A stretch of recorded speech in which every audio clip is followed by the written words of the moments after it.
Welcome to Speech Tips with Dan Gritsko.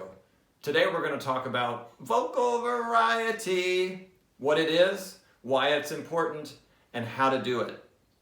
When you use vocal variety in a speech, you're trying to capture your audience, make it more entertaining, keep it exciting, fun, memorable, and even at times unusual.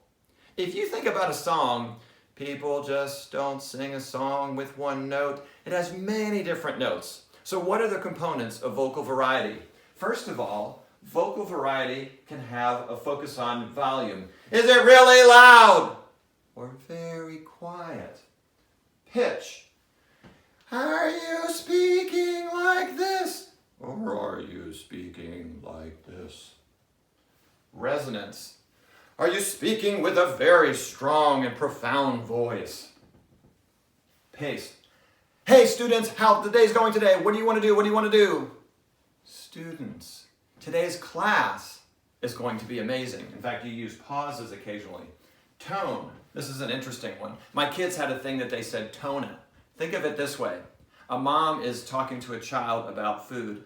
Oh, sweetie, please finish that nutritional meal that I made for you. A sergeant to a soldier. Soldier, I said, do them push-ups. Get them done or you're going to do 100 more. Or a person watching a football game. Yes, yes, yes, he caught the pass. No, he fumbled. Oh my goodness. Vocal variety. It's a very powerful thing to keep your audience engaged, to make your speech exciting, memorable, and even unusual. Make sure you use it in your speaking.